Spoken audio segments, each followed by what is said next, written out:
Welcome to all. നമ്മൾ കഴിഞ്ഞ ക്ലാസ്സിൽ റിഡംഷൻ മെത്തേഡായിരുന്നു. അതിലെ purchase of debentures in open market രണ്ട് പർപ്പസ് ഉണ്ടായിരുന്നു. ഒന്ന് ഇമ്മീഡിയറ്റ് ക്യാൻസലേഷൻ ആൻഡ് ഇൻവെസ്റ്റ്മെൻറ്റ്. അതിൽ ഇമ്മീഡിയറ്റ് ക്യാൻസലേഷൻ്റെ ഓരോ കണ്ടീഷൻസ് അനുസരിച്ചിട്ടായിരുന്നു നമ്മൾ പഠിച്ചു വന്നിരുന്നത്. ഓരോന്നിന് റെഡിമെയ്ഡ് പ്രീമിയം പാർ അങ്ങനെയൊക്കെ നമ്മൾ ഡിസ്കസ് ചെയ്തു. ഇനി നമുക്ക് കുറച്ച് കണ്ടീഷൻസും കൂടി ബാക്കിയുണ്ട്. അതിൽ ഫിഫ്ത്ത് കണ്ടീഷനാണ് when the debentures redeemability par are purchased at more than nominal on the due date of interest. അതായത് അവർ ഇഷ്യൂ ചെയ്തിരിക്കുന്ന ഡിബഞ്ചേഴ്സ് റിഡീം ചെയ്യാൻ ഉദ്ദേശിക്കുന്ന പാറിൽ, ബട്ട് പർച്ചേസ് ചെയ്യുന്നത് more than nominal on the date of interest. ഇപ്പോൾ 100 രൂപയുടെ വിലയുള്ള debentures വേണമെങ്കിൽ 110-നോ 105-നോ, അതായത് more than nominal value. Okay, അങ്ങനെ ഒരു കണ്ടീഷനിലാണ് ക്വസ്റ്റ്യൻ വരുന്നതെങ്കിൽ നമുക്കത് എങ്ങനെയാണ് അതിൻ്റെ എൻട്രി നോക്കാം. Debentures account debit, loss on redemption of debentures account debit to bank account. ഇവിടെ ലോസ് വരുന്നുണ്ട് ബിക്കോസ് നമ്മൾ എന്താണ് കൂടുതലായിട്ടാണ്, അതായത് കൂടുതൽ വില കൊടുത്തിട്ടാണ് നമ്മൾ എന്ത് ചെയ്യുന്നത്, വാങ്ങിക്കുന്നത്. ഡെഫിനറ്റ്ലി അത് ലോസാണ്. കാരണം നമ്മൾ ഓൾറെഡി ഇഷ്യൂ ചെയ്തിരിക്കുന്നത് നോമിനൽ വാല്യൂ. ഇപ്പോൾ 100 രൂപയുടെ ഉണ്ടായിരുന്ന ഷെയറാണ് നമ്മൾ റിഡീം ചെയ്യുന്ന ശേഷം പാറിലായിരുന്നു. ബട്ട് അത് വാങ്ങിക്കുന്നത് കൂടുതൽ രൂപ കൊടുത്തിട്ടാണ് നമ്മൾ വാങ്ങിക്കുന്നത്. അപ്പോൾ അത് കമ്പനിക്ക് എന്താണ്, നഷ്ടമാണ്. It's A loss. ഓക്കെ, അതുകൊണ്ടാണ് ഈ എൻട്രി ഇങ്ങനെ വന്നിരിക്കുന്നത്. ബട്ട് ആ ലോസ് നമുക്ക് എന്ത് ചെയ്യണം, റൈറ്റ് ഓഫ് ചെയ്യണം. അതിന് എൻട്രിയാണ് capital reserve account debit, securities premium reserve account debit, statement of profit and loss debit to the loss on the redemption of or purchase of debentures account. അപ്പോൾ ആ loss നമുക്ക് എന്ത് ചെയ്യണം, റൈറ്റ് ഓഫ് ചെയ്യണം. അതിന് നമുക്ക് തന്നിരിക്കുന്ന കുറച്ച് സോഴ്സുകളാണ്. ഒന്ന് ക്യാപിറ്റൽ റിസർവ് ഉണ്ട്, സെക്യൂരിറ്റീസ് പ്രീമിയം യൂസ് ചെയ്യാം, അതുപോലെ തന്നെ പ്രോഫിറ്റ് ആൻഡ് ലോസ് യൂസ് ചെയ്യാം. അപ്പോൾ ക്വസ്റ്റ്യനിൽ എങ്ങനെയാണ് ഏത് സോഴ്സ് ആണ് യൂസ് ചെയ്തിട്ട് റൈറ്റ് ഓഫ് ചെയ്യണമെന്ന് പറയുകയാണെങ്കിൽ അത് നമ്മൾ കൺസിഡർ ചെയ്യും. അതർവൈസ് നമ്മൾ എന്താണ് statement of profit loss consider ചെയ്ത് അതിൽ നിന്ന് നമ്മൾ റൈറ്റ് ഓഫ് ചെയ്യും, എത്രത്തോളം ലോസ് ആണെങ്കിൽ. ഓക്കെ, അപ്പോൾ അതിൻ്റെ ഒരു പ്രോബ്ലം നമുക്ക് വർക്കൗട്ട് ചെയ്യാം. On the 1st April 2018, A Limited had issued the 5,000 debentures of ₹100 each at par. Okay, issue ചെയ്തിരിക്കുന്നത് പാറിലാണ്. This debentures are redeemable at par. Redeem ചെയ്യാൻ ഉദ്ദേശിക്കുന്നത് പാറിലാണ്. Out of these the debentures of the face value of 1 lakh are to be redeemed every year commencing from the 31st March 2020, either by the purchase from the open market or by the drawing of lots. The company created the DRR and invested the required amount as per law. അപ്പോൾ ഇതിൽ ആ ഒരു first പാരഗ്രാഫിൽ പറയാനുള്ളത് issue ചെയ്തിരിക്കുന്നത് 5,000 debentures of ₹100. Okay, ഇനി അടുത്തത് redeem ചെയ്യാൻ ഉദ്ദേശിക്കുന്നത് പാറിലാണ്. അപ്പോൾ നമ്മുടെ കണ്ടീഷൻ ഓക്കെ. കാരണം ഇപ്പോൾ നമുക്കിപ്പോൾ മുകളിൽ ഞാൻ റെഡിങ്കിൽ കണ്ടീഷൻ എന്താണെന്ന് എഴുതി വെച്ചിട്ടുണ്ട്. ബട്ട് ക്വസ്റ്റ്യൻ പേപ്പറിൽ അങ്ങനെയൊന്നും തരില്ല. അപ്പോൾ നമുക്കത് ഐഡൻറ്റിഫൈ ചെയ്യണം. ഓക്കെ, അപ്പോൾ റെഡീം ചെയ്യാൻ ഉദ്ദേശിക്കുന്നത് പാറിലാണോ പ്രീമിയത്തിലാണോ എന്നാണ് നമ്മൾ ഐഡൻറ്റിഫൈ ചെയ്യുക. ഓക്കെ, അപ്പോൾ ഇതിൽ പാറിലാണ് കൊടുത്തിരിക്കുന്നത്. ഇനി അടുത്തത് പർച്ചേസ് ചെയ്യുന്നത്, അത് ലാസ്റ്റാണ് കൊടുത്തിരിക്കുന്നത്. അതിന് മുന്നേ കുറച്ച് കാര്യങ്ങളും കൂടി ഉണ്ട്. അതായത് ഇതിൽ ഇൻസ്റ്റാൾമെൻറ്റ് മെത്തേഡിലാണ് ഡിബഞ്ചേഴ്സ് റിഡംഷൻ ചെയ്യാനായിട്ട് ഉദ്ദേശിക്കുന്നത്. അതായത് 1 lakh rupees വെച്ചിട്ട് ഓരോ വർഷം എന്ത് ചെയ്യുന്നു, റിഡംഷൻ പർപ്പസിന് വേണ്ടി കൊടുക്കുന്നു. ഓക്കെ, അതായത് ഇൻസ്റ്റാൾമെൻറ്റ് മെത്തേഡാണ്. 1 lakh rupees ആണ്. ഇനി അടുത്തത് last on March 31st, 2020 the company purchased debentures of the face value of ₹1 lakh at ₹105 for the immediate cancellation. അപ്പോൾ കമ്പനി എന്ത് ചെയ്തിട്ടുണ്ട്, ഡിബഞ്ചേഴ്സ് പർച്ചേസ് ചെയ്തിട്ടുണ്ട്. അത് 105 രൂപയ്ക്കാണ്. അതായത് 100 രൂപയുടെ ഡിബഞ്ചേഴ്സ് പർച്ചേസ് ചെയ്തിരിക്കുന്നത് 105. That is more than nominal value. Okay, എത്ര വരും nominal value, ₹5, because 105 minus 100. So 5 rupees ഇവിടെ എന്താണ്, ലോസ് ആണ്. നമുക്ക് പ്രോബ്ലം ചെയ്യുമ്പോൾ അത് ക്ലിയർ ആവും. ഇനി അടുത്തത് DRR ക്രിയേറ്റ് ചെയ്യണം, അതുപോലെ തന്നെ ഇൻവെസ്റ്റ് ചെയ്യണം. 1 lakh ആണ് എന്ത് ചെയ്യേണ്ടത്, നമുക്ക് പർച്ചേസ് ചെയ്യുന്നത്. അപ്പോൾ ഇത്രയാണ് നമുക്ക് മെയിനായിട്ട് വരുന്ന കാര്യങ്ങൾ. അപ്പോൾ ഇങ്ങനെ ഒരു പ്രോബ്ലം ഞാൻ ആദ്യമേ പറഞ്ഞിരുന്നു, ഇപ്പോഴും റിപ്പീറ്റ് ചെയ്യാണ്. നമുക്ക് ഇങ്ങനെ ഒരു ടൈപ്പ് പ്രോബ്ലം വന്നു കഴിഞ്ഞാൽ നമ്മൾ ആദ്യം ഏത് ഇമ്മീഡിയറ്റ് ക്യാൻസലേഷൻ്റെ പ്രോബ്ലം വരികയാണെങ്കിൽ എത്ര ഷെയർസാണ് പർച്ചേസ് ചെയ്തിരിക്കുന്നത്, ഏത് മെത്തേഡിലാണ്, അതായത് റിഡംഷൻ ഉദ്ദേശിക്കുന്നത് പ്രീമിയത്തിലാണോ പാറിലാണോ എന്ന് ചെക്ക് ചെയ്യുക. അടുത്തത് പർച്ചേസ് ചെയ്തിരിക്കുന്നത് നോമിനൽ വാല്യൂ ആണോ, അല്ലെങ്കിൽ നോമിനൽ ലെസ് ദാൻ ആണോ, അല്ലെങ്കിൽ മോർ ദാൻ ആണോ, ഇതൊക്കെ നമ്മൾ ചെക്ക് ചെയ്ത് കഴിഞ്ഞാൽ നമ്മുടെ കണ്ടീഷൻസ് ഐഡൻറ്റിഫൈ ചെയ്യാനായിട്ട് പറ്റും. ഓക്കെ, അപ്പോൾ നമുക്കിതിൻ്റെ ജേണൽ എൻട്രിയിലേക്ക് കിടക്കാം. അപ്പോൾ ഫസ്റ്റ് നമുക്ക് എന്താണ് സാധാരണ ചെയ്യുന്ന പോലെ ഇൻവെസ്റ്റ് ചെയ്യണം, റിസർവ് ക്രിയേറ്റ് ചെയ്യണം. ഓക്കെ, അതിൽ ഇൻവെസ്റ്റ്മെൻറ്റ് ഇത് ഇൻസ്റ്റാൾമെൻറ്റ് മെത്തേഡാണ്. അപ്പോൾ അതുകൊണ്ട് തന്നെ ഇൻവെസ്റ്റ് ചെയ്യുമ്പോൾ ഇൻസ്റ്റാൾമെൻറ്റ് എമൗണ്ട് മുകളിലായിരിക്കണം നമ്മൾ 15% കാൽക്കുലേറ്റ് ചെയ്യേണ്ടത്. ദാറ്റ് ഈസ് 1 lakhൻ്റെ 15%. The amount is 15,000. ഓക്കെ, ശ്രദ്ധിക്കുക, ഇൻസ്റ്റാൾമെൻറ്റ് മെത്തേഡ് ആണെങ്കിൽ ഇൻവെസ്റ്റ് ചെയ്യേണ്ടത് ഇൻസ്റ്റാൾമെൻറ്റ് എമൗണ്ട് അതായത് 1 lakhൻ്റെ 15% ആയിരിക്കണം. And the next reserve create ചെയ്യേണ്ടത് on the basis of face value. The face value is 5,000 into 100. That's a 5 lakh. 5 lakhൻ്റെ 25% ആണ് കൺസിഡർ ചെയ്യേണ്ടത്. അടുത്ത് നമ്മുടെ എൻട്രി, അതായത് നമ്മൾ കണ്ടീഷൻ ഐഡൻറ്റിഫൈ ചെയ്തു, അതിൻ്റെ എൻട്രി എഴുതുക. Debentures account debit, loss on redemption of debentures account debit to bank account. അതിൽ ഡിബഞ്ചേഴ്സിൽ എപ്പോഴും നോമിനൽ വാല്യൂ, ഓക്കെ, അതായത് നമുക്ക് തന്നിരിക്കുന്ന ഇൻസ്റ്റാൾമെൻറ്റ് എമൗണ്ട് അതായത് 1 lakh. സോ 1 lakh നമ്മൾ റെക്കോർഡ് ചെയ്തു. അടുത്തത് loss on redemption of debentures, അതായത് എത്രത്തോളം നമുക്ക് ലോസ് വന്നിട്ടുണ്ട്. ലോസ് നമുക്ക് പറയുകയാണെങ്കിൽ നേരത്തെ നമ്മൾ പറഞ്ഞു 100 രൂപയുടെ ഡിബഞ്ചേഴ്സ് പർച്ചേസ് ചെയ്തിരിക്കുന്നത് 105 രൂപയ്ക്കാണ്. സോ ₹5 നമുക്ക് ലോസ് ആണ്. ഇനി എത്രത്തോളം ഉണ്ടെന്ന് നമുക്കറിയണം. ഇപ്പോൾ ഇതിൽ 1 lakh ആണ് നമ്മൾ ഇൻസ്റ്റാൾമെൻ്റ് ആയിട്ട് കൊടുക്കുന്നത്. സോ 1 lakh ഡിവൈഡഡ് ബൈ ഒരു ഷെയറിൻ്റെ വാല്യൂ ₹100 ആണ്. അപ്പോൾ നമുക്കത് ഡിവൈഡ് ചെയ്യുമ്പോൾ നമ്പർ ഓഫ് ഷെയർസ് ആയിട്ട് നമ്മൾ കൺസിഡർ ചെയ്യേണ്ടത് 1000 ആണ്. So 1000 into 5. So 5,000 is loss. 5,000 is a loss. So നമ്മളതോടെ റെക്കോർഡ് ചെയ്തു 5,000. ആൻഡ് ബാങ്കിലേക്ക് പർച്ചേസ് ചെയ്ത എമൗണ്ട് 105 ആണ്. So 1000 into 105. So the amount is 1,55,000. Okay, അത് നമ്മളത് റെക്കോർഡ് ചെയ്തു. ആൻഡ് ഫൈനലി ലോസ് നമുക്ക് റൈറ്റ് ഓഫ് ചെയ്യണം. സോ റൈറ്റ് ഓഫ് ചെയ്യുന്ന ലോസ് എത്രയാണ്, 5,000 ആണ്. So the statement of profit and loss debit credit to loss on redemption of debentures amount is 5,000. ഇത്രയാണ് നമുക്ക് ഉള്ളത്. അപ്പോൾ ആദ്യം നമ്മൾ ഇൻവെസ്റ്റ്മെൻറ്റ് ചെയ്യുന്നു, നെക്സ്റ്റ് റിസർവ്. ഇപ്പോൾ ഇതിൽ ഇൻസ്റ്റാൾമെൻറ്റ് മെത്തേഡാണ്. സോ ഇൻസ്റ്റാൾമെൻറ്റ് മെത്തേഡിൻ്റെ എമൗണ്ട് ആണ് ഇൻവെസ്റ്റ് ചെയ്യേണ്ടത്, അതിൻ്റെ 15%, 1 lakhൻ്റെ 15%. And next reserve face value, അതായത് 5 lakhൻ്റെ 25%. നെക്സ്റ്റ് നമ്മുടെ ക്യാൻസലേഷൻ എൻട്രി എഴുതുന്നു. അതിൽ ലോസ് വരുന്നുണ്ട്. ആ ലോസ് നമുക്ക് ഏതെങ്കിലും സോഴ്സുകൾ യൂസ് ചെയ്തിട്ട് റൈറ്റ് ഓഫ് ചെയ്യണം. സോ നമ്മൾ ഒന്നും മെൻഷൻ ചെയ്തിട്ടില്ല ക്വസ്റ്റ്യനിൽ. സോ ഓട്ടോമാറ്റിക്കലി ഞാൻ നേരത്തെ പറഞ്ഞിരുന്നു ഡിഫോൾട്ട് രീതിയിൽ നമുക്ക് statement of profit and loss consider ചെയ്യാം. അത് യൂസ് ചെയ്തിട്ട് നമ്മളത് ആ ലോസ് റൈറ്റ് ഓഫ് ചെയ്യുന്നു. സോ ഈ പ്രോബ്ലം ക്ലിയർ ആണെന്ന് വിചാരിക്കുന്നു. നെക്സ്റ്റ് പ്രോബ്ലത്തിലേക്ക് നമുക്ക് കിടക്കാം. നെക്സ്റ്റ് കണ്ടീഷനാണ് when debentures are purchased at more than nominal value the due date of the interest. അപ്പോൾ ഇതിൽ റെഡീം ചെയ്യാൻ ഉദ്ദേശിക്കുന്ന ഡിബഞ്ചേഴ്സ് പ്രീമിയത്തിലായിരുന്നു. പർച്ചേസ് ചെയ്യുന്നത് മോർ ദാൻ നോമിനൽ വാല്യൂ, അതായത് കൂടുതലായിട്ടാണ് നമ്മളത് വാങ്ങിക്കുന്നത്. ഇതിൽ നമുക്ക് ലോസും വരുന്നുണ്ട്, പ്രോഫിറ്റും വരുന്നുണ്ട്. ഫോർ എക്സാമ്പിൾ പറയുകയാണെങ്കിൽ ഇപ്പോൾ ഒരു 100 രൂപയുടെ ഡിബഞ്ചർ ആയിരുന്നു, അത് 105 രൂപയ്ക്ക് വാങ്ങുകയാണെങ്കിൽ ₹5 ഈസ് ലോസ്. ഓക്കെ, ഇനി അടുത്ത കാര്യം റെഡീം ചെയ്യുന്ന, അപ്പോൾ ഈ ലോസിൻ്റെ കാര്യം ഞാൻ ക്ലിയർ ആയി വിചാരിക്കുന്നു. ഇനി ഞാൻ നേരത്തെ പറഞ്ഞു ഇവിടെ ഈ രണ്ട് കണ്ടീഷൻ, അതായത് റെഡിമുളറ്റ് പ്രീമിയം അതുപോലെ തന്നെ purchased more than nominal value, അതിൽ ലോസും വരുന്നുണ്ട്, അതുപോലെ തന്നെ പ്രോഫിറ്റും വരുന്നുണ്ട്.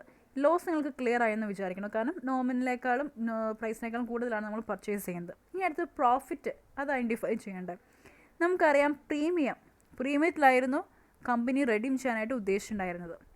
ഓക്കെ, ആ എമൗണ്ട് കമ്പനിക്ക് അടയ്ക്കേണ്ട. അതെന്താണ്? കമ്പനിക്കത് പ്രോഫിറ്റാണ്.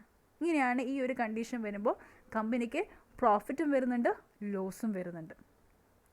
So the entry is the debentures account debit, premium on redemption of debentures account debit, loss on redemption of debentures account debit credit to bank, and profit on redemption of debentures. നമുക്കിനി ഇപ്പോൾ ഇത് clear ആണെന്ന് വിചാരിക്കുന്നു. അപ്പോൾ ഇതിൽ നമുക്ക് ഡിബഞ്ചേഴ്സിൻ്റെ എത്രയാണ് nominal value അത് കൺസിഡർ ചെയ്യും. ഇതിൽ എത്രയാണ് പ്രീമിയം എമൗണ്ട്, അതായത് എത്ര എമൗണ്ടാണ് റെഡീം ചെയ്യാൻ ഉദ്ദേശിക്കുന്നതെങ്കിൽ ആ പ്രീമിയം എമൗണ്ട് ഇവിടെ കൺസിഡർ ചെയ്യുന്നു. ആൻഡ് ലോസ്, അതായത് നമുക്ക് മോർ ദാൻ നോമിനൽ വാല്യൂ ഉണ്ടെങ്കിൽ ആ ഡിഫറൻസ് ആണ് നമ്മൾ ഈ ലോസ് ആയിട്ട് കൺസിഡർ ചെയ്യുക. ബാങ്കിലേക്ക് പർച്ചേസ് ചെയ്ത amount. And last profit means നമ്മുടെ ഈ പ്രീമിയത്തിൻ്റെ എമൗണ്ടാണ് ഇവിടെ നമുക്ക് പ്രോഫിറ്റായിട്ട് വരുന്നത്. ഇത്രയും കാര്യങ്ങളാണ് നമ്മൾ എമൗണ്ടായിട്ട് റെക്കോർഡ് ചെയ്യേണ്ടത്. അടുത്തത് ഈ ലോസും പ്രോഫിറ്റും വരുന്നുണ്ട്. അപ്പോൾ നമുക്കതിൻ്റെ ചെറിയൊരു അഡ്ജസ്റ്റ്മെൻറ്റ് വരുന്നുണ്ട്. അതെങ്ങനെയാണെന്ന് വെച്ച് കഴിഞ്ഞാൽ, ഇപ്പോൾ കൂടുതൽ പ്രോഫിറ്റാണ്. ഇവിടെ വെച്ച് ഞാനൊരു എക്സാമ്പിൾ പറയാം. ഇപ്പോൾ ഇവിടെ ലോസ് ഒരു 5,000 ഉണ്ടെന്ന് വിചാരിക്കുക. ഇവിടെ പ്രോഫിറ്റ് ഒരു 6,000. ഇത് വെച്ച് കമ്പയർ ചെയ്യുമ്പോൾ, അതായത് ലോസും പ്രോഫിറ്റും വെച്ച് കമ്പയർ ചെയ്യുമ്പോൾ കൂടുതൽ ഏതാ നോക്കുക. അപ്പോൾ ഈ ഒരു കേസിൽ കൂടുതലായിട്ട് പ്രോഫിറ്റാണ്. പ്രോഫിറ്റ് എത്രയുണ്ട്? 6,000. ഓക്കെ, അങ്ങനെ കണ്ടീഷൻ വരുമ്പോൾ, അതായത് കൂടുതൽ ഗെയിനാണ് അല്ലെങ്കിൽ പ്രോഫിറ്റാണ് വരുന്നെങ്കിൽ നമുക്കതിൻ്റെ എൻട്രി എഴുതേണ്ടത് ഇങ്ങനെയാണ്. അതായത് profit on redemption of debentures account debit to the loss on redemption of debentures to the capital reserve. നമുക്കിത് സെറ്റ് ഓഫ് ചെയ്യാണ് നമ്മൾ ചെയ്യുന്നത്. ഓക്കെ, നിങ്ങൾക്ക് ആ ഫസ്റ്റ് ലൈൻ വായിച്ച് നിങ്ങൾ ക്ലിയർ ആവും. If the gain is a greater than loss. Okay, അതായത് ഗെയിനാണ് കൂടുതലെങ്കിൽ നമുക്ക് ആ ഒരു നെറ്റ് പ്രോഫിറ്റ് ക്യാപിറ്റൽ റിസർവിലേക്ക് ട്രാൻസ്ഫർ ചെയ്യണം. അതിന് എൻട്രിയാണ് ഇങ്ങനെ. ഇനി നമുക്ക് ജസ്റ്റ് റിവേഴ്സും വരാം. അതായത് കൂടുതൽ ലോസ് ആവാം. ഓക്കെ, കൂടുതൽ ലോസ് ആവുന്ന സിറ്റുവേഷൻ ആണെങ്കിൽ നമ്മൾ സെക്കൻഡ് എൻട്രിയാണ് എഴുതേണ്ടത്. അതായത് profit on redemption of debentures account debit capital reserve SPR, that means securities premium reserve, or profit or loss debit credit to loss on redemption of debentures. Okay, അപ്പോൾ ഈ ഒരു കണ്ടീഷനിൽ നിങ്ങൾക്കൊരു ഡൗട്ട് വരും. അതായത് ഏതാണോ എഴുതേണ്ടത് ഒന്നും കൂടിയും പറയാം. ഫസ്റ്റത്തെ എൻട്രിക്ക് മാറ്റമില്ല, അത് നമ്മൾ എഴുതണം. ബട്ട് ഈ രണ്ട് എൻട്രിയിൽ കൂടുതൽ ഗെയിനാണ് വരുന്നെങ്കിൽ ഫസ്റ്റ് ജേണൽ എൻട്രിയാണ് നമ്മൾ റെക്കോർഡ് ചെയ്യേണ്ടത്. ഇനി അതല്ല ജസ്റ്റ് റിവേഴ്സ്, അതായത് കൂടുതൽ ലോസ് ആണ് വരുന്നെങ്കിൽ സെക്കൻഡ് എൻട്രിയാണ് റെക്കോർഡ് ചെയ്യേണ്ടത്. ഓക്കെ, നമുക്ക് ഇനി അത് പ്രോബ്ലം ചെയ്യുമ്പോൾ ഒന്നും കൂടി നമുക്കത് ക്ലിയർ ചെയ്യാം. On the 1st April 2018, a limited had issued the 5,000 debentures of rupees 100 each at par. These debentures redeemable at premium, 10% premium. Okay. Out of these debentures of the face value of 1 lakh are to be redeemed every year commencing from the March 31st, 2020, either by the purchase from the open market or by the drawing of lots. The company created DRR and invested the required amount as per law. So this first paragraph il namukku കുറച്ച് കാര്യങ്ങൾ clear ആണ്. അതായത് redeem ചെയ്യുന്നത് debentures redeem ചെയ്യുന്നത് പ്രീമിയത്തിലാണ്, 10% premium. Okay, and instalment മെത്തേഡായിട്ടാണ് provide ചെയ്തത്, that's 1 lakh. And reserve create ചെയ്യണം, അതുപോലെ തന്നെ ഇൻവെസ്റ്റ് ചെയ്യണം. On March 31st, 2020, the company purchased debentures of the face value of rupees 1 lakh at 106 each for the immediate cancellation. Give the journal entries, the redemption of debentures. So ഈ ഒരു പ്രോബ്ലത്തിൽ നമുക്ക് first കാര്യങ്ങൾ okay. ഇനി അടുത്തത് debentures purchase ചെയ്യുന്നത് 106 ആണ്. So more than nominal value. അപ്പോൾ എത്രയായിരിക്കും ലോസ് വരിക? 106 minus 100 equal to 6. 6 rupees is loss. Premium 10% ആണ്, അതായത് 1 lakhൻ്റെ 10%, അപ്പോൾ 10,000. അപ്പോൾ നമുക്കതിൻ്റെ പ്രോബ്ലത്തിലേക്ക് കിടക്കാം. സോ ഫസ്റ്റ് ജേണൽ എൻട്രി എന്താണ്? ഇൻവെസ്റ്റ്മെൻറ്റ് ക്രിയേറ്റ് ചെയ്യണം. ഇൻവെസ്റ്റ്മെൻറ്റ് ഏതിലാണ്? 5 lakhൻ്റെ മുകളിലാണോ അതോ ഇൻസ്റ്റാൾമെൻറ്റ് എമൗണ്ട് ആണോ? Instalment amount, that is 1 lakh. 1 lakhൻ്റെ 15,000. Next reserve create ചെയ്യണം. റിസർവ് ഏതിലാണ്? 5 lakhൻ്റെ 25%. അപ്പോൾ 2 എൻട്രി കഴിഞ്ഞു. ഇനി നമ്മുടെ കണ്ടീഷൻ എൻട്രിയാണ് എഴുതേണ്ടത്. Debentures account. ഡിബഞ്ചേഴ്സ് അക്കൗണ്ടിൽ എന്താണ്? നോമിനൽ അല്ലെങ്കിൽ അതിൻ്റെ face value, that's 1 lakh. And next premium. Premium 10% ആണ് പറഞ്ഞിരുന്നത്. അതായത് 1 lakhൻ്റെ 10%, that is 10,000. Next loss. Loss നമുക്ക് ഐഡൻറ്റിഫൈ ചെയ്യണം. അപ്പോൾ ലോസ് ഐഡൻറ്റിഫൈ ചെയ്യാനായിട്ട് നമുക്ക് എന്ത് ചെയ്യണം? 6 രൂപയാണ് നമുക്ക് ഡിഫറൻസ് ക്ലിയർ ആണ്. കാരണം 100 രൂപ ഉണ്ടായിരുന്ന ഷെയർസ് 106 രൂപയ്ക്കാണ്, ഡിബഞ്ചേഴ്സ് 106 രൂപയ്ക്കാണ് നമ്മൾ പർച്ചേസ് ചെയ്തിരിക്കുന്നത്. So difference is 6. ദെൻ നമുക്കത് മൾട്ടിപ്ലൈ ചെയ്യാനായിട്ട് 1 lakh ഡിവൈഡഡ് ബൈ നമ്മൾ നേരത്തെ പ്രോബ്ലത്തിൽ ചെയ്ത പോലെ തന്നെ 1 lakh ഡിവൈഡഡ് ബൈ 100. സോ എത്രയാണ് വരുന്നത്? 1000. സോ 1000ൻ്റെ മൾട്ടിപ്ലൈ ചെയ്യുക. അപ്പോൾ 6 വരും. അപ്പോൾ 6,000 ആണ് നമുക്ക് ലോസ് ആയിട്ട് വരുന്നത്. ആൻഡ് ബാങ്കിലേക്ക് നമുക്ക് പർച്ചേസ് ചെയ്ത എമൗണ്ട്, ഓക്കെ, അതായത് മൾട്ടിപ്ലൈ ചെയ്താൽ മതി. മൾട്ടിപ്ലൈ ചെയ്യുമ്പോൾ അതായത് ഇൻറ്റു 6 ആയിട്ട് മൾട്ടിപ്ലൈ ചെയ്ത് കഴിഞ്ഞാൽ നമുക്ക് 1,06,000 കിട്ടും. Next the profit. പ്രോഫിറ്റ് എന്താണ്? ഞാൻ നേരത്തെ പറഞ്ഞു, പ്രീമിയം എമൗണ്ട് എത്രയാണോ അത് തന്നെയാണ് നമുക്ക് വരുന്ന പ്രോഫിറ്റ്, അതായത് 10,000. പാസറ്റ് കഴിഞ്ഞു. ഇനി അടുത്തത് ശ്രദ്ധിക്കണം, നമുക്ക് നേരത്തെ ഡിസ്കസ് ചെയ്ത 2 ചാനൽ എൻട്രി ഉണ്ട്. അതായത് മോർ ദാൻ ഗെയിൻ ആണെങ്കിൽ നമ്മൾ ഫസ്റ്റ് എൻട്രി എഴുതും, അതായത് ക്യാപിറ്റൽ റിസർവിലേക്ക് അതും ട്രാൻസ്ഫർ ചെയ്യും.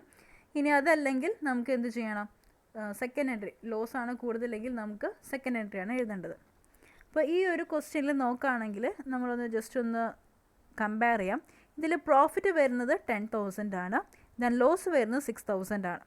അപ്പോൾ അത് കമ്പയർ ചെയ്യുമ്പോൾ ഏറ്റവും കൂടുതൽ ഏതാ നോക്കുക? കൂടുതൽ ഗെയിൻ ആണ്. സോ ഫസ്റ്റ് ജേണൽ എൻട്രി ആണ് എഴുതേണ്ടത്. ഓക്കെ, എൻട്രി നമുക്കൊന്ന് നോക്കാം ഏതാണ്. കണ്ടോ, ഇതാണ് ഫസ്റ്റ് എൻട്രി. കാരണം ഗെയിൻ ആണ് നമുക്ക് കൂടുതലുള്ളത്, അതായത് പ്രോഫിറ്റ് ആണ് കൂടുതൽ. സോ ഈ എൻട്രി ആണ് നമുക്ക് റെക്കോർഡ് ചെയ്യേണ്ടത്. Profit on redemption of debentures account debit to loss on redemption of debentures and to the capital reserve. Okay, അപ്പോൾ നമുക്ക് ആ ഒരു എൻട്രി നമുക്ക് എന്ത് ചെയ്യാം? റെക്കോർഡ് ചെയ്യാം. പ്രോഫിറ്റ് ഓൺ റിഡംഷൻ എത്രയാണ്? പ്രോഫിറ്റ് 10,000. ഓക്കെ, അത് നമ്മൾ എഴുതി. ഇനി അടുത്തത് ലോസ്. ലോസ് എത്രയായിരുന്നു? 6,000. So the difference is 4,000. അത് നമ്മൾ ക്യാപിറ്റൽ റിസർവിലേക്ക്, ആ നെറ്റ് പ്രോഫിറ്റ് നമ്മൾ ക്യാപിറ്റൽ റിസർവിലേക്ക് ട്രാൻസ്ഫർ ചെയ്തു. ഇത് ക്ലിയർ ആണെന്ന് വിചാരിക്കണം. അപ്പോൾ ഈ ഒരു പ്രോബ്ലത്തിൽ നിങ്ങൾ ചെറിയ രീതിയിൽ ചെക്ക് ചെയ്യേണ്ടത് ആ ലാസ്റ്റ് എൻട്രി ഏത് എഴുതണം എന്നാണ്. അപ്പോൾ അതിൽ കൂടുതൽ ഗെയിൻ ആണെങ്കിൽ ഈ ഒരു എൻട്രി നിങ്ങൾ എഴുതാം. ഇനി അത് ലോസ് ആണെങ്കിൽ അത് നമുക്ക് അടുത്ത പ്രോബ്ലത്തിൽ നമുക്ക് ചെക്ക് ചെയ്യാം. ഇനി ലോസ് ആണെങ്കിൽ നമുക്കതെങ്ങനെ ഏത് എൻട്രി ഇങ്ങനെ നോക്കാം. സെയിം പ്രോബ്ലം തന്നെയാണ്. ഇതിൽ ചെറിയൊരു വ്യത്യാസം ഉള്ളത്, ഇവിടെ പർച്ചേസ് ചെയ്യുന്നത് കഴിഞ്ഞ പ്രോബ്ലത്തിൽ 106 ആയിരുന്നു, ഇവിടെ 115 ആണ്. 115 രൂപയ്ക്കാണ് ഡിബഞ്ചേഴ്സ് പർച്ചേസ് ചെയ്യുന്നത്. സെയിം കാര്യങ്ങളൊക്കെ സെയിം തന്നെയാണ്. ഒന്ന് കമ്പയർ ചെയ്യാൻ വേണ്ടിയിട്ടാണ് ഒരു പ്രോബ്ലം നമ്മൾ ഡിസ്കസ് ചെയ്യുന്നത്.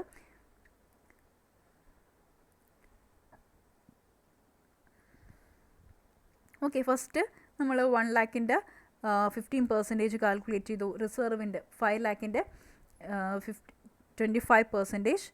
നെക്സ്റ്റ് നമുക്ക് റെക്കോർഡ് ചെയ്യാനുള്ള കാര്യങ്ങൾ. ഇവിടെ ചെറിയ വ്യത്യാസം വരും. ഡിബഞ്ചേഴ്സിൽ 1 lakh തന്നെ, ദെൻ പ്രീമിയത്തിൽ 1 lakhൻ്റെ 10%. ഇനി അടുത്തത് ലോസ്. ലോസ് നമുക്ക് വരുന്നത് എത്രയാണ്?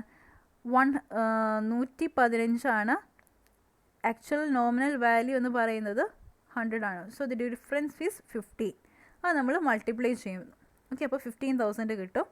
ഇനി അടുത്തത്, അതായത് 1000 ഇൻറ്റു 15 ആണ്. അടുത്ത് ബാങ്കിലേക്ക് പർച്ചേസ് ചെയ്ത എമൗണ്ട്. ഓക്കെ, പർച്ചേസ് ചെയ്യുമ്പോൾ 115 ആയിട്ട് നമ്മളത് മൾട്ടിപ്ലൈ ചെയ്യുമ്പോൾ 1,15,000 കിട്ടും. Next profit.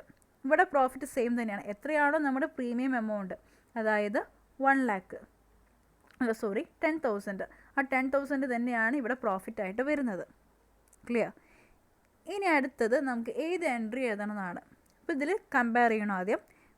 പ്രോഫിറ്റ് വരുന്നത് 10,000 ആണ്. ഓക്കെ 10,000 പ്രോഫിറ്റ് വരുന്നു, ലോസ് വരുന്നത് 15,000 ഉണ്ട്. സോ ഇതിൽ ഏറ്റവും കൂടുതൽ എന്താണ് ലോസാണ്. അപ്പോൾ ലോസ് വരുമ്പോൾ നമ്മുടെ last entry profit on redemption of debentures account debit. എത്രയാണ് പ്രോഫിറ്റ്? 10,000. സോ 10,000. ദെൻ ലോസ്, അടുത്ത ലോസ് നമ്മൾ റെക്കോർഡ് ചെയ്യുക. ലോസ് എത്രയാണ്? 50,000. So the difference is 5,000. അത് നമ്മൾ ക്യാപിറ്റൽ റിസർവ് അല്ലെങ്കിൽ സെക്യൂരിറ്റീസ് പ്രീമിയം ഏതാണെന്ന് വെച്ച് കഴിഞ്ഞാൽ അത് വെച്ച് നമ്മൾ എന്ത് ചെയ്യുന്നു? അത് സെറ്റ് ഓഫ് ചെയ്യുന്നു അല്ലെങ്കിൽ എമൗണ്ട് ട്രാൻസ്ഫർ ചെയ്യുന്നു. ഇതാണ് നമുക്ക് വരുന്ന അല്ലെങ്കിൽ നമ്മൾ ചെയ്യേണ്ടത് ഇങ്ങനെയാണ്. അപ്പോൾ ഇതിൽ കുറച്ച് കണ്ടീഷൻസൊക്കെ നമ്മൾ പഠിച്ചു. ഓക്കെ, അതായത് റിഡംഷൻ ചെയ്യുന്നത് പ്രീമിയത്തിൽ. ഇതിൽ ശ്രദ്ധിക്കുക, ഇതിൽ റിഡംഷൻ ചെയ്യാൻ ഉദ്ദേശിക്കുന്നത് പ്രീമിയത്തിലാണെങ്കിൽ ഡെഫിനറ്റ്ലി അവിടെ എന്ത് വരുന്നുണ്ട്? പ്രോഫിറ്റ് വരുന്നുണ്ട്. ഓക്കെ, പിന്നെ അതുപോലെ തന്നെ നോമിനൽ വാല്യൂ ഇപ്പോൾ ഒരു 100 റുപ്പീസ് ഉണ്ടായിരുന്ന ഡിബഞ്ചേഴ്സ് കൂടുതൽ വിലയ്ക്കാണ് നമ്മൾ പർച്ചേസ് ചെയ്യുന്നതെങ്കിൽ അവിടെ ലോസ് വരും. ഇനി അതുപോലെ തന്നെ ഇൻ കേസ് അത് നമുക്ക് ഡിസ്കൗണ്ടിൽ വേണമെങ്കിൽ വാങ്ങിക്കാം, അതായത് ലെസ് ദാൻ നോർമൽ വാല്യൂ ആണെങ്കിൽ അവിടെ അപ്പോഴും നമുക്ക് പ്രോഫിറ്റ് വരുന്നുണ്ട്. അപ്പോൾ നിങ്ങൾ നല്ല പോലെ ഇതിൻ്റെ ജേണൽ എൻട്രീസ് ക്ലിയർ ആണെങ്കിൽ ഈസി ആയിട്ട് തന്നെ നമുക്ക് ഈ ഒരു ടൈപ്പ് പ്രോബ്ലംസ് സോൾവ് ചെയ്യാനായിട്ട് പറ്റും. ഇനി നമുക്ക് ലാസ്റ്റ് ഒരു അഡ്ജസ്റ്റ്മെൻറ്റും കൂടെ ഉണ്ട്, എക്സ്പെൻസ്. കാരണം നമുക്ക് പർച്ചേസ് ചെയ്യുന്ന സമയത്ത് എന്തെങ്കിലും എക്സ്പെൻസുകളൊക്കെ വരാൻ ചാൻസ് ഉണ്ട്. അപ്പോൾ അതിൻ്റെ ചെറിയൊരു എക്സാമ്പിൾ നമുക്ക് നോക്കാം. A limited purchase for the cancellation 1000 of its on 10% debentures of ₹100 each at ₹97. The cost purchase amount ₹200. Okay, 200 ആണ് നമുക്ക് എമൗണ്ട് വരുന്നത്. അപ്പോൾ ഇതിൽ 100 രൂപയുടെ ഷെയർസ് വാങ്ങിക്കുന്നത് 97 ആണ്. അപ്പോൾ ലെസ് ദാൻ നോമിനൽ വാല്യൂ ആണ്. അപ്പോൾ ഡെഫിനറ്റ്ലി അവിടെ പ്രോഫിറ്റ് ഉണ്ട്. സോ അതിൻ്റെ എൻട്രി നമുക്ക് എഴുതാം. 10% ഡിബഞ്ചേഴ്സ് അക്കൗണ്ട് ഡെബിറ്റ്. നമ്മളതിൻ്റെ വാല്യൂ അതായത് മൾട്ടിപ്ലൈ ചെയ്യുമ്പോൾ നമുക്ക് 1 lakh കിട്ടും. ഇനി അടുത്തത് ബാങ്കിലേക്ക് പർച്ചേസ് ചെയ്ത എമൗണ്ട് എത്രയാണ് പർച്ചേസ് ചെയ്തിരിക്കുന്നത്? 97 ഓക്കെ, അപ്പോൾ നമ്മൾ എന്ത് ചെയ്യുന്നു? 1000 × 97. ഓക്കെ, നമ്മൾ ആ എമൗണ്ട് റെക്കോർഡ് ചെയ്ത് ബാങ്കിൽ ഇപ്പോഴും നമ്മൾ പർച്ചേസ് ചെയ്ത എമൗണ്ടാണ്. അടുത്തത് പ്രോഫിറ്റ് എന്താണ് വരുന്നത്? 100 - 97. അപ്പോൾ 3 rupees ഈസ് പ്രോഫിറ്റ്. അപ്പോൾ നമ്മൾ എന്ത് ചെയ്യാണ്? മൾട്ടിപ്ലൈ ചെയ്യുന്നു. ഓക്കെ, ഇനി അടുത്തത് ചെറിയൊരു മിസ്റ്റേക്ക് ഉണ്ട്, ഞാൻ പറയാം. ഓക്കെ, ഇതിൽ കൂടുതൽ ക്ലാരിഫൈ ചെയ്തിട്ട് ഞാൻ അതിൻ്റെ കാര്യം പറയാം. ഓക്കെ, നമുക്ക് ഇതിൻ്റെ ഇതിൽ വാല്യൂ വരുന്നത്, അതായത് ഇതിൻ്റെ നോമിനൽ വാല്യൂ പറയുന്നത് 1 lakh ആണ്. ബിക്കോസ് 1000 × 100. ഓക്കെ, 1 lakh അത് നമ്മൾ ഏതിലേക്ക് കൊടുക്കുന്നു? ഡിബഞ്ചേഴ്സിലേക്ക് കൊടുക്കുകയാണ്. ഓക്കെ, അത് നമ്മൾ 1 lakh റെക്കോർഡ് ചെയ്തു. ഇനി അടുത്തത് ബാങ്കിലേക്ക് നമ്മൾ എത്ര രൂപയ്ക്കാണ് പർച്ചേസ് ചെയ്തെങ്കിൽ? ഓക്കെ, ഇതിൽ പർച്ചേസ് ചെയ്തിരിക്കുന്നത് 97 rupeesലാണ് അല്ലേ? അപ്പോൾ 1000 × 97 പ്ലസ് 200, ദാറ്റ് ഈസ് നമ്മുടെ എന്ത് വരുന്നു? എക്സ്പെൻസ്. കാരണം ബാങ്കിൽ നിന്ന് പോയതാണ്. അപ്പോൾ നമുക്ക് പ്ലസ് എക്സ്പെൻസും കൂടി കൺസിഡർ ചെയ്തിട്ടായിരിക്കും നമ്മുടെ ബാങ്കിൽ നിന്ന് പോയിട്ടുണ്ടായിരിക്കുക. അപ്പോൾ അതുകൊണ്ട് എന്ത് ചെയ്യണം? എക്സ്പെൻസും കൂടി ആഡ് ചെയ്തിട്ട് വേണം ബാങ്കിലേക്ക് കൊടുക്കാനായിട്ട്. ഇനി അടുത്തത് പ്രോഫിറ്റ് നമുക്കറിയാം എന്താണ്? 3 രൂപ നമ്മൾ കമ്പനിക്ക് എന്താണ് പ്രോഫിറ്റ് ആണുള്ളത്. ഓക്കെ, അപ്പോൾ അതിന് വേണ്ടിയിട്ട് അതിനും ചെറിയൊരു അഡ്ജസ്റ്റ്മെൻറ്റ് വരുന്നുണ്ട്, അതുകൂടി ക്ലിയർ ആക്കിത്തരാം. എത്രയായിരുന്നു? നമ്മൾ നേരത്തെ പറഞ്ഞു 100 രൂപയുടെ ഷെയർ വാങ്ങിച്ചിരിക്കുന്നത് 97 ₹3. ഓക്കെ, അപ്പോൾ 1000 × 3 ലെസ് നമുക്ക് എന്താണ്? നമുക്ക് വന്നിരിക്കുന്ന എക്സ്പെൻസും കൂടി ലെസ് ചെയ്തിട്ട് വേണം കൊടുക്കാനായിട്ട്. ബിക്കോസ് നമുക്ക് ഇത് ലെസ് ദാൻ ആയിട്ട് അല്ലെങ്കിൽ ഡിസ്കൗണ്ട് ബേസിസിലാണ് നമുക്ക് വാങ്ങിച്ചിരിക്കുന്നത്. അപ്പോൾ ആ കമ്പനിക്ക് ആ ഒരു കോസ്റ്റും കൂടി ലെസ് ചെയ്തിട്ട് വേണം, ആ 200 കൂടി ലെസ് ചെയ്തിട്ട് വേണം നമ്മൾ പ്രോഫിറ്റായിട്ട് കൺസിഡർ ചെയ്യാനായിട്ട്. ക്ലിയർ? അതുകൊണ്ടാണ് ആ ഒരു 200 ലെസ് ചെയ്തിട്ട് നമ്മളത് കാണിച്ചിരിക്കുന്നത്. അപ്പോൾ എത്ര വരുന്നുണ്ട്? 2800. അത് നമ്മൾ ക്യാപിറ്റൽ റിസർവിലേക്ക് ട്രാൻസ്ഫർ ചെയ്യുന്നു. അപ്പോൾ ബാങ്കിലേക്ക് പ്രൊവൈഡ് ചെയ്യുമ്പോൾ എന്തും കൂടി ആഡ് ചെയ്യണം, എക്സ്പെൻസും കൂടി ആഡ് ചെയ്യണം. ഇനി പ്രോഫിറ്റ് കൺസിഡർ ചെയ്യുമ്പോൾ ആ എക്സ്പെൻസ് നമ്മൾ ലെസ് ചെയ്യണം. ക്ലിയർ? ഇങ്ങനെയാണ് നമുക്ക് എക്സ്പെൻസിൻ്റെ ആ ഒരു ട്രീറ്റ്മെൻറ്റ് വരുന്നത്. ഇതിനെ കൂടി നമുക്ക് അഡ്വാൻസ്ഡ് ആയിട്ടുള്ള കുറച്ചുകൂടി പ്രോബ്ലംസും വരുന്നുണ്ട് ഇമ്മീഡിയറ്റ് ക്യാൻസലേഷൻ്റെ. അത് നമ്മൾ നെക്സ്റ്റ് ക്ലാസ്സിൽ ഡിസ്കസ് ചെയ്യുന്നതായിരിക്കും. അപ്പോൾ ഇത് നിങ്ങൾക്ക് ക്ലിയർ ആയി എന്ന് ഞാൻ വിചാരിക്കുന്നു. ഞാൻ നേരത്തെ പറഞ്ഞ പോലെ പിന്നെയും റിപ്പീറ്റ് ചെയ്യാണ്, നിങ്ങൾ ഇതിൻ്റെ ഓരോ കണ്ടീഷൻസ് കഴിഞ്ഞ ക്ലാസ്സിലത്തെയും ഈ ക്ലാസ്സും കൂടി കമ്പൈൻ ചെയ്തിട്ട് നിങ്ങളൊന്ന് ക്ലിയർ ചെയ്ത് കഴിഞ്ഞാൽ ഈസിയാണ് നമുക്ക് ഈ പ്രോബ്ലം വർക്കൗട്ട് ചെയ്യാനായിട്ട്. ഇതിൻ്റെ കുറച്ചും കൂടി എക്സ്ട്രാ അഡ്വാൻസ്ഡ് ആയിട്ടുള്ള കുറച്ചും കൂടി പ്രോബ്ലംസ് ഇമ്മീഡിയറ്റ് ക്യാൻസലേഷൻ വരുന്നുണ്ട്. അതുപോലെ തന്നെ ഇതിൻ്റെ ഇൻട്രസ്റ്റ് കാൽക്കുലേറ്റ് ചെയ്യുന്നത് വരുന്നുണ്ട്. അപ്പോൾ നമുക്കത് നെക്സ്റ്റ് ക്ലാസ്സിൽ ഫോളോയിങ് ക്ലാസ്സിൽ നമുക്കത് ഡിസ്കസ് ചെയ്യാവുന്നതാണ്.